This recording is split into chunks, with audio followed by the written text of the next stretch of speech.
My wife was a drug-addicted slut, and that's what happened to our family. When you've been married for nearly a decade, you think you know someone completely, their quirks, habits, even the little lies they tell themselves. I thought I knew my wife, Agatha, better than anyone. I believed we had built something unshakable. But I was wrong. It started with a photograph. As a journalist for the New York Standard, I'm used to uncovering hidden truths. That morning, I was reviewing photos from one of our photographers who had sneaked into an exclusive party in Midtown, a gathering of the city's elite. Celebrities, CEOs, politicians. But it wasn't their faces that caught my attention. It was hers. Agatha. My wife. She stood under a golden chandelier, wearing a silver dress that hugged her figure. Her black hair cascaded in loose waves, her coy smile and sparkling eyes capturing the dim light. It was a look I hadn't seen in years, confident, radiant, carefree. But something was wrong. That night, she had told me she was working late at her father's company. She left the house in her usual business attire, a navy blazer and slacks. She kissed our adopted son, Leo, on the forehead, told me not to wait up, and walked out with her briefcase. Yet here she was in that photo, under the chandelier, wearing a dress I'd never seen before. Her posture relaxed, her smile effortless. And next to her stood a man. Older. Well-dressed. His hand rested on her lower back, a touch too intimate to be casual. I didn't recognize him, but I knew that touch. My chest tightened. I told myself it wasn't her. Maybe a look-alike. Maybe an old photo. But the timestamp confirmed it, last Saturday night. My mind raced back to that night. I had stayed home with Leo. We played with his toy trains, read bedtime stories, and I tucked him in, thinking I was giving Agatha space to focus on work. But she hadn't been working. I leaned back in my chair, the weight of the truth settling over me like fog. My wife had been at a party she never mentioned, with a man I didn't know, wearing a dress I hadn't bought. This wasn't the woman I'd been living with. Agatha had changed after we adopted Leo. She threw herself into motherhood with a passion that initially inspired me. But over time, something faded, the spark between us, the connection we once had. I blamed stress. Raising a child, running her father's company, dealing with our failed attempts to have a baby, it was all too much. I believed we'd find our way back to each other. But now, I wasn't so sure. As a journalist, uncovering the truth is my job. I've exposed corrupt politicians, fraudulent businessmen, and scandals that rocked the city. But this time, I was afraid to dig deeper. Because this truth might destroy me. I couldn't focus for the rest of the day. The image of Agatha in that silver dress, standing so close to that man, replayed in my mind. I knew I couldn't confront her, not yet. Not until I understood the full story. But where to begin? Agatha's father, Oliver, built his real estate empire from the ground up. Now, Agatha was one of his top executives. She was his golden child, the one trusted to carry his legacy forward. Her work ethic and drive were part of what drew me to her. When we met, she was magnetic. Confident, beautiful, ambitious. I fell hard. We built a life together, a brownstone in Brooklyn, weekend trips to the Hamptons, dreams of a family. But those dreams never materialized. We spent years trying to have a baby.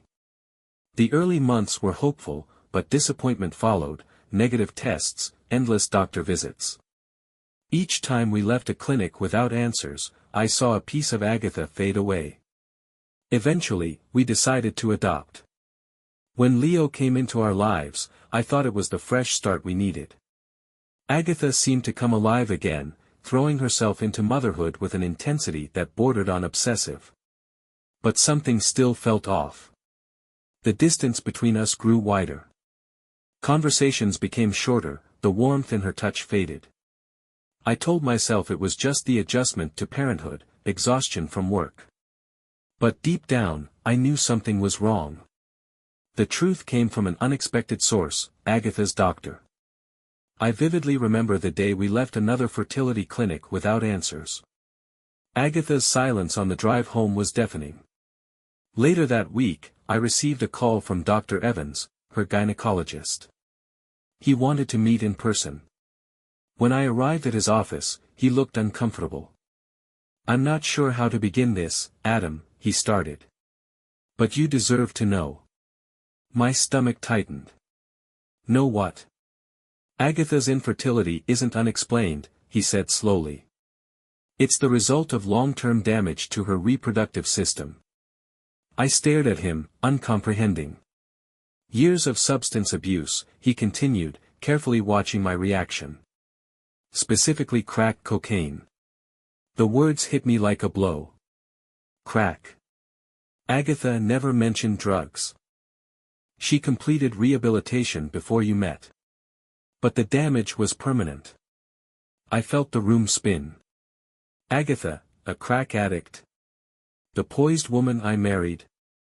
Dr. Evans softened his voice. She likely wanted to leave that part of her life behind. As I processed his words, he added, her past lifestyle wasn't just about substances. I looked up sharply. "What do you mean?" "There were numerous partners," he said cautiously. "Combined with drug use, it has lasting consequences." I left in a daze. Questions flooded my mind, but one echoed above all: what else was she hiding? That night, I couldn't sleep. Her steady breathing beside me was a reminder of how little I knew about the woman I married.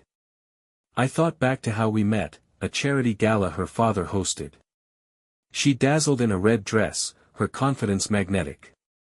I felt out of my depth. But she chose me.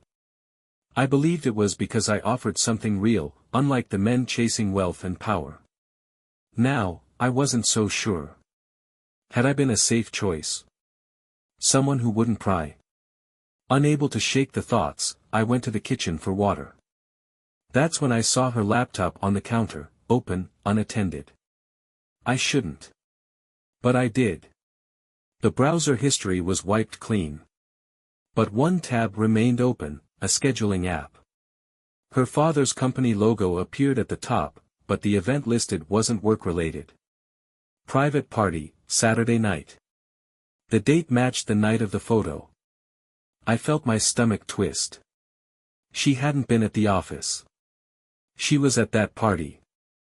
With him. I clicked the event details. The guest list was locked, but the host's name stood out, Victor Blanchard. The name meant nothing to me, at first. The next morning, I arrived at work early, determined to dig. I searched our archives, cross-referencing financial records. It didn't take long. Victor Blanchard, a wealthy French businessman, infamous for exclusive, decadent parties in New York and Paris. His reputation preceded him, whispered scandals, discreet affairs, rumors of blackmail. And now, my wife was tangled in his orbit. Why was Agatha involved with a man like Victor Blanchard? I felt sick. The photo, the party, her hidden past, it all pointed to one undeniable truth: Agatha was living a life I knew nothing about.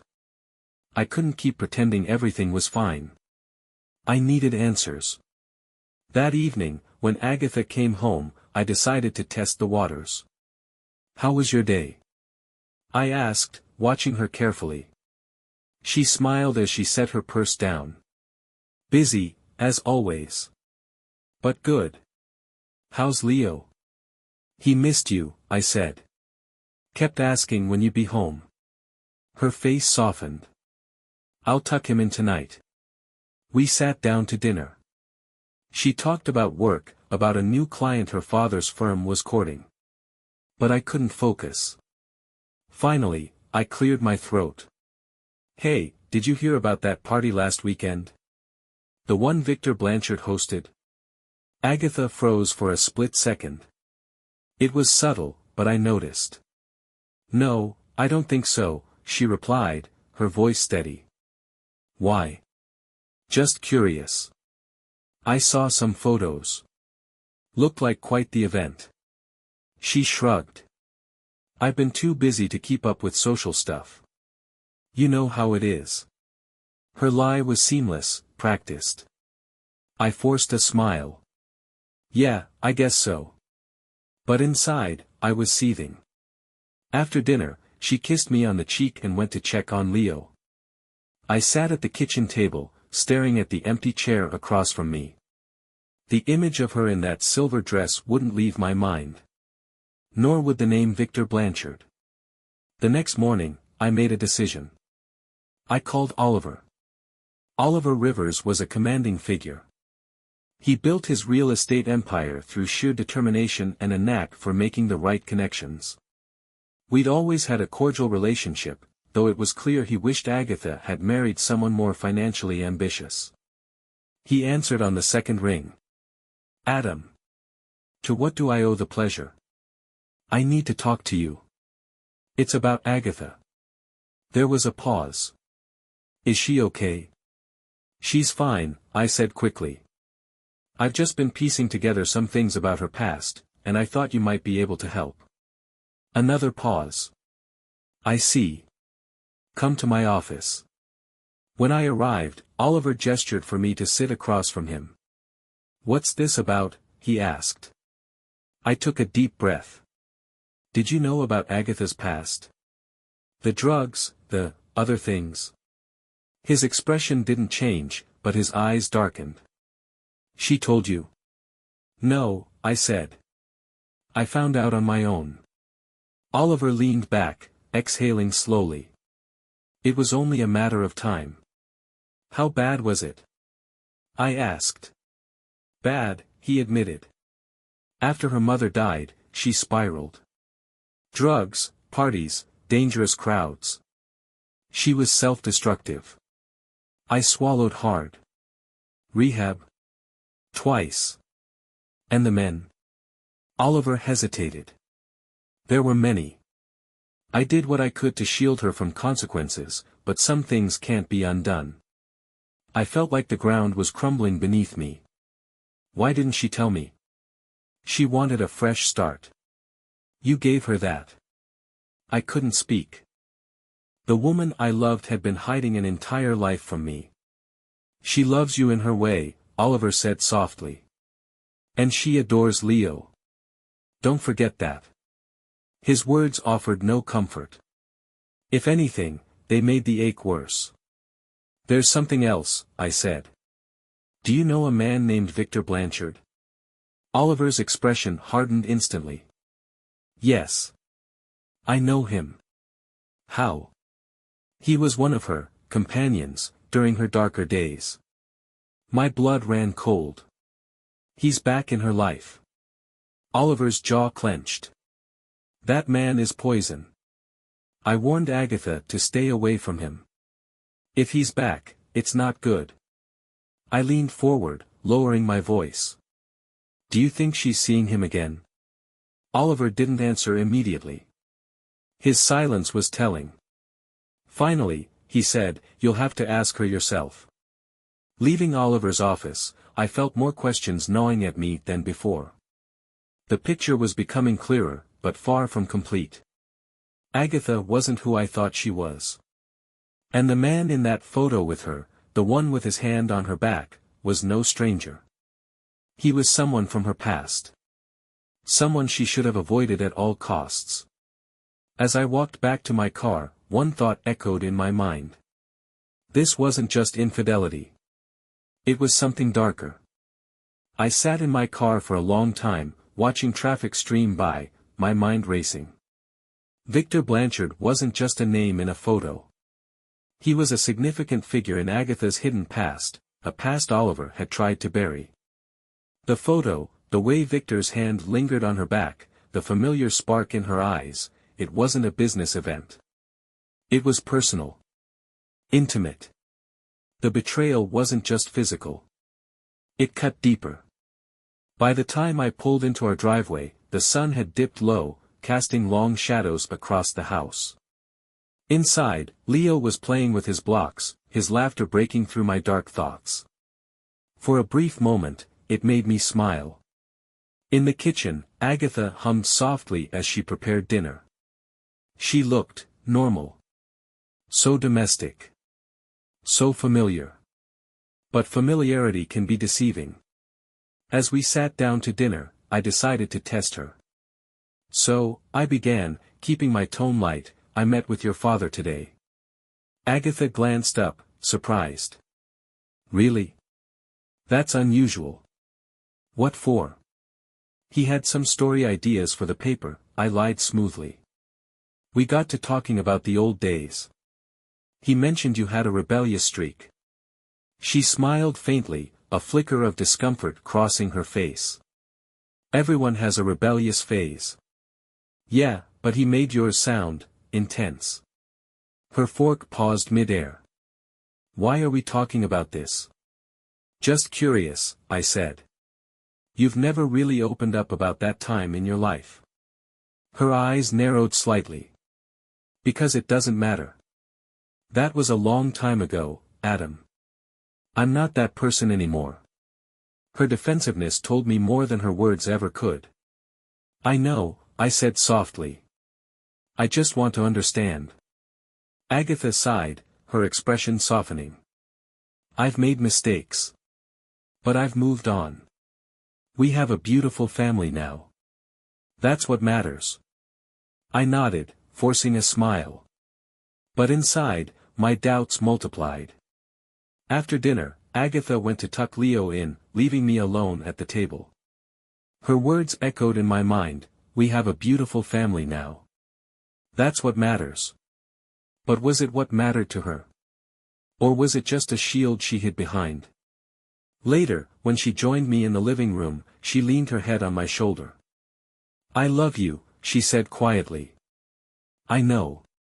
But as I said it, I wasn't sure if I believed it anymore. The next day, I arrived at work early. Determined to find the truth, I dove into our investigative databases. If Victor Blanchard had resurfaced, there had to be a reason. It didn't take long. Victor had recently acquired a minority stake in her father's company. The deal was discreet, not widely publicized, but the financial records confirmed it. My heart sank. Victor wasn't just a ghost from Agatha's past. He was part of her present. Then I saw the name of the intermediary who facilitated the deal, Agatha Rivers. She hadn't just reconnected with Victor. She'd brought him into the family business. I printed out the documents, sliding them into my briefcase. The pieces were falling into place, and I didn't like the picture they painted. That night, as I lay in bed, the weight of it all crushed me. I had married a woman who had buried her past, built a future on lies, and now she was entangled with a man who symbolized everything destructive from that hidden life. And I wasn't sure I could trust her anymore. The more I thought about it, the clearer it became, I wasn't living with my wife. I was living with a carefully crafted version of Agatha, a mask she had perfected. But masks slip. And hers was starting to crack. The next morning, unease gnawed at me. She was hiding more than her past with Victor. There was a rhythm to her lies, patterns I had been too blind to see. While she dressed Leo for daycare, I checked her calendar. It was meticulously maintained, work meetings, client dinners, spa appointments. But scattered throughout were gaps marked as personal time. One of those gaps matched the night of the party. I closed the calendar and turned to watch her. She knelt in front of Leo, tying his shoes, her voice soft and full of affection. "Ready to go, buddy?" she asked, ruffling his hair. Leo nodded eagerly. Agatha looked up and smiled at me. It was the kind of smile that once made me feel like the luckiest man alive. Now it felt hollow. As she left to drop him off, I knew I couldn't keep pretending. I needed answers. I grabbed my phone and called Frank, the photographer who had taken the party photos. "Hey, Frank," I said. "Got a minute?" "For you." "Always." "What's up?" "That private party last week. You said you had more photos, right?" Oh, yeah, he chuckled. Too many. The editor only ran a few. Can you send me everything you've got? I need to take another look. There was a pause. Sure thing. Give me a sec. A few minutes later, an email arrived with the attachment, party photos, unedited. I opened it, my heart pounding. There were over 100 photos, celebrities, politicians, CEOs. It didn't take long to find Agatha. In one, she laughed with Victor, her hand resting lightly on his arm.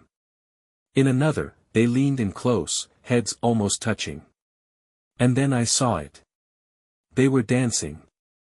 Her silver dress shimmered under the lights as she pressed against him. His hand gripped her waist possessively. But it wasn't just their movements. It was her expression. She looked happy. Freer than I'd seen her in years. I closed the laptop, my hands trembling. It wasn't just an affair. It was something deeper. Emotional. Intimate. And it had been going on for a while. That evening, I avoided her at dinner. I mumbled something about being tired and took my plate to the living room. Agatha didn't press me. She barely noticed. As she cleared the table, my mind raced. I needed to know the extent of her betrayal. When she went to tuck Leo in, I slipped into her office. Her desk was immaculate. Papers stacked neatly. A framed photo of us and Leo sat in the corner. But something stood out, a small locked drawer. I'd never seen her lock anything before. I rummaged through the desk. It didn't take long to find the key taped underneath.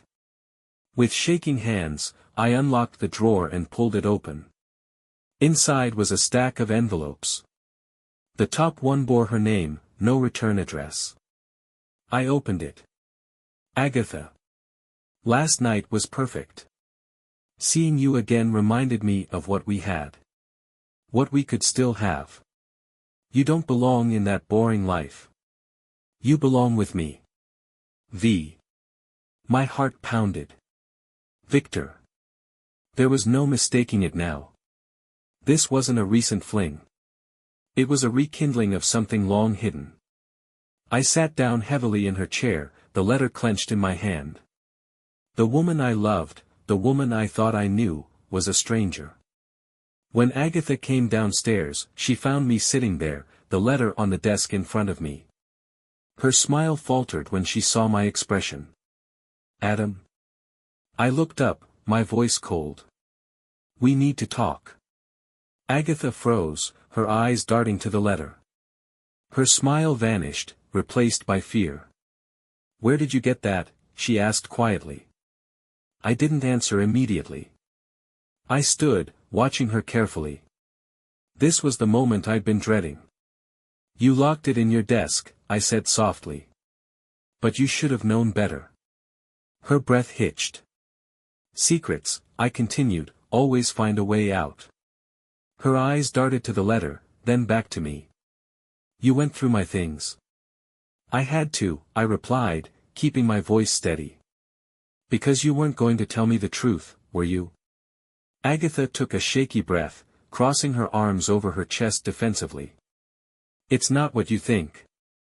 I laughed bitterly, shaking my head. It never is it? You told me you were working late. Filing reports. But you were at that party, Agatha. With him. She flinched at my words. It's complicated. No, I said, stepping closer. It's not. You lied to me. You've been lying for years. Her face crumpled, and for a fleeting moment, I thought she might confess everything. But then she straightened, defiant. I didn't want to hurt you, she whispered. You're a good man, Adam. A good father. I didn't want to ruin what we had. What we had? I repeated, incredulous. What did we have, Agatha? A marriage built on lies? She dropped her gaze, unable to meet my eyes. I tried to leave that part of my life behind. I thought I could. But when Victor came back, she trailed off, and I felt the final piece of the puzzle click into place. You never stopped, did you? My voice trembled. Even after we adopted Leo. Even after you said you wanted a fresh start. Agatha's silence spoke louder than words. I sank into the chair, my head in my hands. The weight of her betrayal, her secrets, the years I'd spent building a life with someone I didn't truly know, crushed me. How long? I asked after a moment. How long has it been going on? Agatha hesitated, then sat across from me. Since before we got married. My stomach churned. You've been seeing him all this time? No, she said quickly. There were years when we had no contact. But when I saw him again, when he bought into my father's company, I couldn't stay away. Her words sliced through me, each syllable deeper than the last. Do you love him? I asked, the question burning in my chest. Tears filled her eyes. I don't know. I stood, pacing the room. My thoughts spiraled out of control. You don't know. I snapped. You don't know if you love him, but you've been sneaking around. Lying to me. To Leo. At the mention of our son, her face crumpled. I love Leo. I love being a mother. But you don't love me. Silence. I stopped pacing and turned to face her. Why, Agatha? Why did you marry me? Why build a life with me if you were always going to go back to him? Her shoulders sagged, and she buried her face in her hands. I thought I could change. I thought I could be the person you needed me to be. Tears stung my eyes. But you couldn't. No, she whispered. I couldn't. For a long moment, neither of us spoke. The ticking of the clock filled the room. Finally, I broke the silence. Is he the only one? I asked. Agatha's bloodshot eyes met mine. What do you mean? Victor, I said. Is he the only man you've been with since we've been married? Her hesitation said everything. There were others, she admitted, her voice barely audible. But it wasn't about them. It was about escaping. Escaping from what? I asked bitterly. From me. From our family. From myself, she said, tears streaming down her face. I was never good enough for you, Adam. You deserved better. Someone without all this baggage. Anger boiled inside me. You don't get to decide what I deserve. That wasn't your choice to make. Agatha sobbed, and for a fleeting second, I almost felt sorry for her. Almost. But then the image of that photo flashed in my mind. The lies. The deceit. I need you to leave, I said quietly. Her head snapped up. What? I need you to leave, I repeated. Go to your father's. Or to Victor. I don't care. But you can't stay here. Her lips parted as if to protest, but I cut her off. You made your choices, Agatha. Now I'm making mine. She stood in the doorway, bags packed. Her eyes were red and swollen, her shoulders slumped in defeat. I'll talk to Leo, she said softly. I'll tell him I need to go away for a while. I nodded, my throat tight. There was nothing left to say. As she turned to walk upstairs, I called after her. Agatha. She froze, her hand gripping the banister. I need to know one thing, I said. Was any of it real? The life we built. The years we spent together. Were you ever really here with me? For a long moment, she didn't move. Then, without turning around, she whispered, I wanted it to be real. I tried. And with that, she disappeared upstairs to say goodbye to our son. That night, after she left, the house felt unbearably quiet. I sat in the living room, staring at the photo of the three of us on the mantel, me, Agatha, and Leo, smiling in the park on a sunny afternoon. We looked like the perfect family. But that photo, like everything else, was a lie. The truth had been there all along, hidden in the cracks and silences. I had chosen not to see it. I wanted to believe in the life we were building, in the woman I thought Agatha had become. But she never stopped running from her past. And in the end, her lies caught up with her, and with me. The days that followed were a blur of paperwork, phone calls, and awkward conversations. Oliver reached out, offering his support. "You'll always be part of this family," he said. "No matter what happens with Agatha." I appreciated the sentiment, but I knew I needed distance. Being tied to that part of her world would only keep the wounds open. I focused on Leo. He was too young to understand the details, but he knew something had changed. "Where's Mommy?" he asked one night as I tucked him into bed. "She had to go away for a little while," I said gently. "But I'm here. I'm not going anywhere." He nodded, hugging his stuffed bear tightly. "I love you, Daddy." "I love you too, buddy." Weeks passed, and life slowly settled into a new rhythm. Agatha called occasionally to check on Leo, but we kept our conversations brief. I learned through mutual friends that she had moved into a penthouse apartment in Manhattan, funded by Victor, no doubt. I tried not to think about them together. About the life she had chosen over ours. But the thoughts crept in late at night, unwelcome ghosts that lingered long after the world had gone silent. One afternoon, I received an envelope in the mail. It was from Agatha. No note, no explanation, just a stack of old photos. Photos of her as a teenager, wild-eyed and carefree. Photos from her rehab days, looking thin and broken. And photos of us, our wedding day, vacations, moments I thought had been happy. Tucked between the photos was a letter. "Adam. I've spent my whole life running. From my past, from my mistakes, from myself. You were the only person who ever made me want to stop. But I couldn't. I don't know how to be the person you deserve. I'm sorry for the pain I caused you. I'm sorry for what I did to our family. But know this, I did love you. In my own way, I always will. Take care of Leo. He deserves better than I ever gave him. Agatha." I sat there for a long time, staring at the letter. Part of me wanted to throw it away, to burn it and be done with her. But another part, maybe the part that still loved her, folded it carefully and placed it in the drawer by my bed. The next morning, I woke to a message on my phone. It was from an unknown number. "Meet me at the cafe on Lexington. We need to talk." There was no name, but I recognized the tone immediately. Agatha. I debated whether to ignore it. Part of me wanted to, but curiosity won. I needed closure. Answers. Something more than a letter. The cafe was nearly empty when I arrived.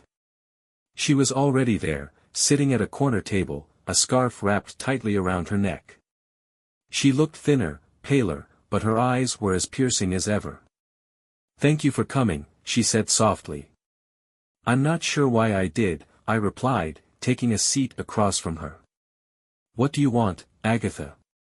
She hesitated, fingers twisting the edge of her scarf. "I need you to understand why." I leaned back, crossing my arms. "I've had enough of your explanations." "It wasn't just Victor," she said, her voice trembling. "There's more. More lies." She shook her head. "More danger." I frowned. "What are you talking about?" Agatha glanced around the cafe nervously, lowering her voice. "Victor isn't who you think he is. He's not just some wealthy businessman. He's connected, to people who can ruin lives. And he has something on me." My chest tightened. "Blackmail?" She nodded. "He knows things about my past. Things I never told you. And he's threatened to use them unless I keep seeing him." I stared at her, the weight of her confession sinking in. You should have gone to the police. You don't understand, she whispered. It's not that simple. His reach is far. He has influence in ways you can't imagine. For the first time in weeks, I saw genuine fear in her eyes. This wasn't the confident, defiant woman I had confronted at home. This was someone cornered, desperate. What does he want? I asked. To keep me under his control, she said. To make sure I never break free. The thought of Victor holding that kind of power over her made my blood boil. But there was something else. Something she wasn't saying. There's more, isn't there? Agatha looked away. Yes. What?